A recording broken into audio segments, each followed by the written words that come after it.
Bienvenue sur votre chaîne La Lumière chez vous télévision et merci de vous abonner. Dans 100 000 combattants qui se mobilisés, chaque paroisse, n'est plus ou moins, n'a pas fidèle catholique, 5 000 Congolais, 5 000 Congolais, n'a pas combattants, Sangani, Baza d'accord, Balobi que dimanche, Nengazana, Boko Sambelate, dimanche, Boko Sambelate, Boko Zatama Bonza, mon côté, catholique. Bumba. Les choses ne marchent pas à Kinshasa. Les choses ne marchent pas.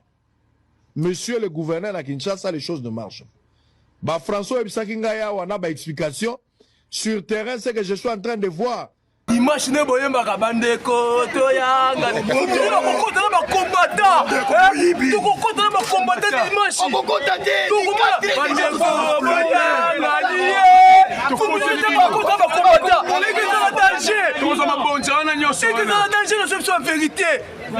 Le chef de l'État a salué l'initiative qu'il a taxée de louable pour reprendre son expression.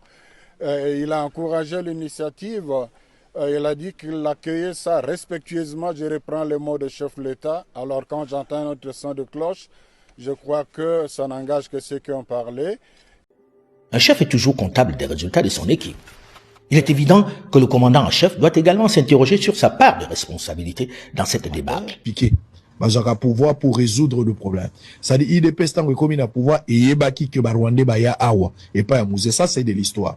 Est-ce qu'il faut, il faudra continuer à être plaintif par rapport à Mouzé? Et bon, ce que tu as question qui mboke tambola qui malamu, tu n'as qui banini, Kabila tikela qui biso makamamalamu to yamabe. Message nanga sabo. Nazo yebisa ambongo boy. Ambongo oyo lukaki okosili sango. To komi na phase ya suka. Ndengo sawana yokanga malamu fongola matoi na ambongo. Fongola matoi na dimanche oyo. L'église catholique nyonso to envahir angomona peuple congolais, okomona ba combattants, toza 100 000 combattants qui se mobilisés. Tokabola chaque paroisse. N'est plus ou moins, n'a pas fidèle catholique, 5 000 Congolais, 5 000 Congolais, n'a pas combattant, Sangani, Baza d'accord, Balobi que dimanche, Nengazana, Boko Sambelate, dimanche, Boko Sambelate, Boko Zatama Bonza, mon côté,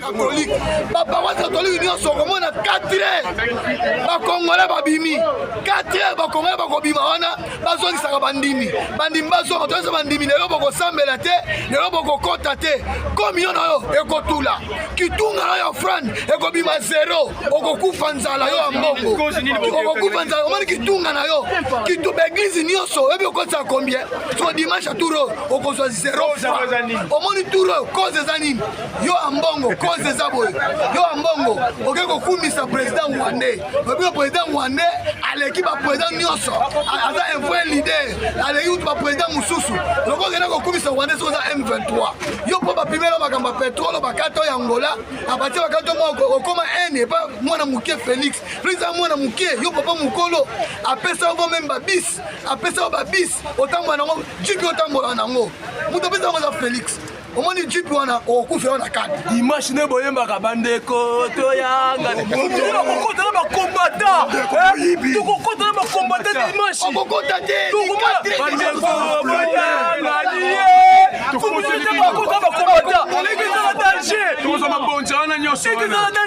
vérité. Dimanche. Tout ça va marcher bien la bibliothèque. Félix il y a ba combattant. Loka ezali ya ba Congolais, ezali ya ba combattant. Lokola yo ambongo, otie mosapi na mino ya ba Congolais. Okoswam.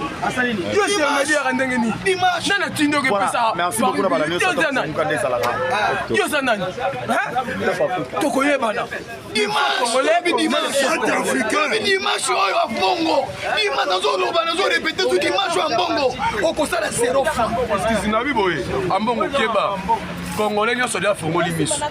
Yo donc le okutana chef de l'État pour andima négociation biso na ba M23 vraiment mboka oyo équipe comme na ba Rwandais biso to kende wapi négociation na yo pour tout l'intérêt na yo intérêt ba Congo na kacha ya dialogue ya neza place yo ambongo bana ba négociation bino catholique solution ni bozora na Congo ba je wana sida to yebiango yebango que peuple congolais nyonso déjà fongoli miso o biso to telemi awa to ba peuple congolais na ba o ba osambela catholique ba peuple congolais ko kansate ke o flatter bango déjà ba yebi comportement na yo yango biso to ko saboter yo lokolo linga osali église catholique biso to ko saboter yo yebango ke dimanche to ko kenela ba catholique nyonso o nyonso za Congo to ko sala sabotage po yo o mona ke makambo nyonso zo sala ya kuku biso to yebi yango yebango peuple congolais a fongoli miso ba jeune nyonso ba bande ko sala à l'époque eza sous bongo te lelo wala ba bande ko sala on ba président la bino wana ba leka et pas Fachi ba congolais nyonso ba dasi ma Fachi beto o Fachi congolais bino ba osala oyo to yebi yo ambongo d'abord gros appel congolais politique po yo la comportement ça nango frère congolais centrafricain frère congolais ko se comporter moitié papa ben mam dans le yo kenda on va dire ko ina Fachi parce que na mbongo italien ya pétrole on va dire 60 millions ya mwanda le quoi Fachi mon yango eza malamu te o so na ndenge ya kuku Bumba, les choses ne marchent pas à Kinshasa. Les choses ne marchent pas. Monsieur le gouverneur à Kinshasa, les choses ne marchent pas. Bah, François Ebisakingaya, on a une explication. Sur terrain, c'est que je suis en train de voir délabrement de Salamanabandela. Je reviendrai dans la deuxième émission. Embouteillage monstre, la ville est invivable. Je sais qu'il y a la guerre. Mais est-ce que c'est une raison fondamentale parce que Nzela est athée? Non. Na bypass Nzela est athée. Nzela est katani na bypass. Pour na koboa kata mabanga batuba le kamalamu. Est-ce que zo senga guerre ici là? Vous ne pouvez pas le faire. Donc, ma raison valable comme Imbo que dans la guerre, même ma boule au salaté. Non. L'administration est opérationnelle. Vous devez faire quelque chose. Liboso ya lemba o ya porte, première porte. Au collègue. Nzela est en lambo. État de délabrement très avancé. Si vous avez une guerre là. Si vous libérez Goma Babunaga, mais en attendant, vous êtes obligés. Pour taxes, ils ont foutam.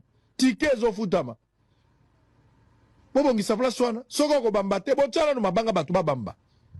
Vous créez des embouteillages parce qu'il n'y a pas de route. Na place au Banzele, baby mouké. Boulevard Lumumba, Nyon, c'est comme Kotoboka Toboka. Quartier 1. Il n'y a pas de route. Faites quelque chose au moins pour nous permettre de rouler. C'est la difficulté. Ah, on a niveau, il y a Kabinda. Soko ya na ville na Kabinda côté après Victoire. Nzela ezata. Toyebi ke bozo sala Nzela mais bosi lisi na noté. Bongo bato bazo le la direction principale. Faites quelque chose monsieur le gouverneur. To vandi bien, makele les athées, to kiti moi mouké to lobi to dans la guerre, pas moyen de bousculer. Mais ne nous amenez pas que to surtout que dans la tenue. C'est quoi cette histoire là? Oh Samboka. Bobongisa banzela bato batambola malamu. Nzela ezali te place à otambola. So tolobi boko moto moni na guerre, il faut quand même être tout ça. Toboyi makambo wana tolobi bobongisa. Monsieur le gouverneur na belelio na télévision. Kende na bypass na sous-région Nzela ezate. Bokende kotia mabanga. C'est une humiliation extrêmement grave. Et puis guerre est cause à la raison ko lobate boko boka mabanga place wana te. Na première porte na lemba, c'est la même chose. Vous devez intervenir. Sobo salité en tout cas. La guerre, mais en même temps, des ordres parce que je vais attaquer sans recul. Il faut que vous trouviez une solution en urgence.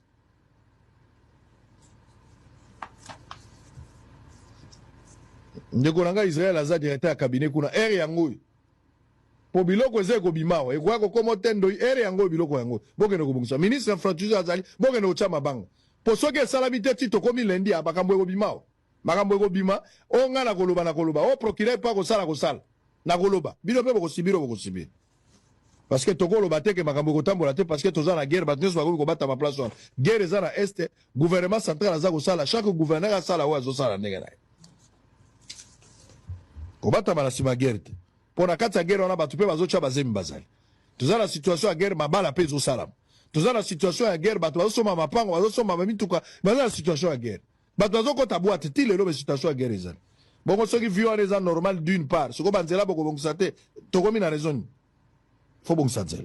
Bozo tonga, ba obo lobaki ba chantier, le quoi liboso na ngaya chantier zali. Je suis d'accord, j'ai vu le chantier. Na banzela nyoso a boulancer ba chantier, je suis d'accord. Mais ba koton nzela izo c'est.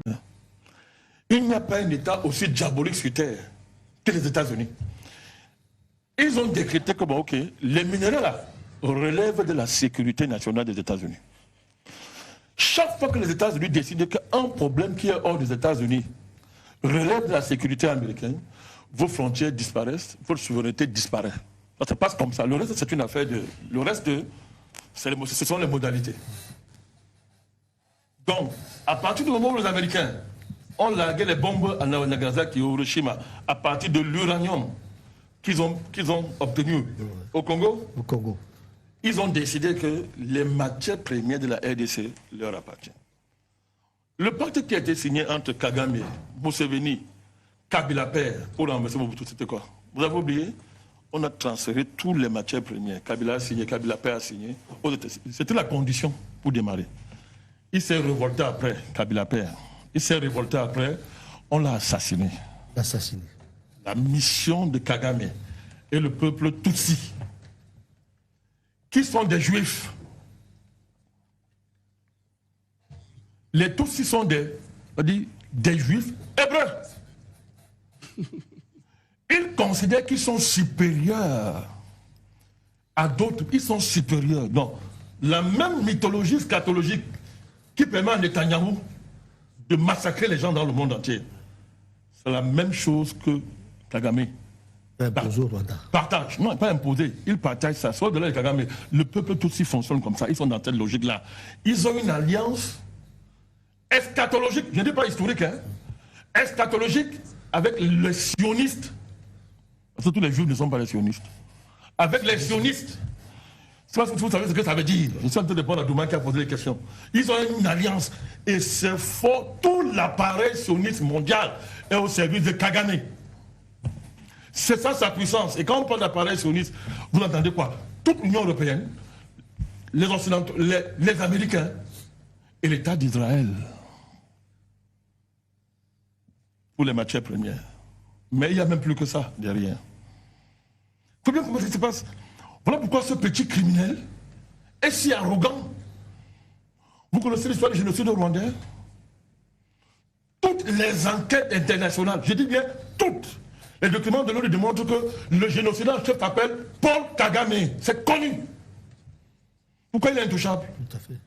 Paul Kagame. Je vous dis bien, toutes les enquêtes internationales. Moi, je les ai, hein, je les lu. Et les livres sont écrits là-dessus. Il a fait tuer tous ses proches qui ont voulu dire la vérité à des juges. Que ce soit les juges français, en Espagne, partout. L'ONU a tout ça, c'est documenté. Moi, je pose une question. Qui le protège? Jusqu'au point où il oblige la France à faire une fausse repentance pour se réconcilier avec lui, afin de rentrer dans le jeu qu'ils avaient perdu en soutenant Mobutu. Alors, Macron a été obligé de vendre son pays pour faire plaisir aux criminels du Rwanda. Il faut que les Africains comprennent à quoi ils ont affaire. Quand j'ai fini de dire ça, ce n'est pas un combat des Congolais. Voilà encore la deuxième grande erreur qu'ont fait nous les Africains. L'incapacité à être réellement solidaire quand un de nos frères est en train de tomber. En oubliant que qui va tomber. Comme ça s'est passé pendant l'esclavage et la colonisation, quand il tombera, c'est nous qui serons les suivants. Ce n'est pas une affaire des Congolais. C'est toute l'Afrique qui est attaquée. Nous savons, nous, petits stratèges de notre niveau, nous savons qu'après la LSC, c'est le Cameroun qui va suivre. Nous connaissons tous les plans. Il ne faut pas raisonner en disant que non, c'est le Congo. Non, non, non, non, non, non, non, non, non, non. Quand j'ai commencé le combat panafricaniste, il y a les archives. J'ai dit que l'ONU a entériné un plan de rebalkaniser toute l'Afrique, de faire passer le nombre d'États africains, je crois que c'est 50 combien même, 54 55. 55. De faire passer le nombre d'États africains à près d'une centaine. Monsieur, ce plan existe, il est écrit. L'ONU a parrainé ça. Ça a été fait sur Kofi Annan, que vous avez tant célébré. Kofi Annan. Ce plan existe. Nous, on a commencé à parler de ça depuis. Mais ceux qui font ça, qui s'amusent, ils vont pas s'arrêter. Donc ce n'est pas une affaire du Congo, c'est une affaire des Africains. Voilà pourquoi j'ai salué pour une fois Ramaphosa. Et nous avons demandé qu'il a commencé une affaire, l'Angola, je crois que c'est la Tanzanie ou le Malawi, le Burundi. Les pays africains doivent envoyer les troupes en RDC. C'est une guerre mondiale en Afrique, il faudra l'amener. Quand on fera notre part, Dieu fera maintenant le reste. Il faudra l'amener. Tous les Africains, l'État africain, digne de ce nom, doivent envoyer les troupes en RDC. Voilà pourquoi nous saluons la mobilisation du peuple congolais. Le pasteur a raison, laissez Tshisekedi. Si vous voulez voir Tshisekedi, nous allons commencer à maudire la RDC. Laissez ce type-là. Regardons comment les Congolais se mobilisent. Ils sont en train de se faire enrôler par dizaines de milliers pour se battre pour le pays. Ça, c'est au moins le bon côté, ce qui est en train de se passer.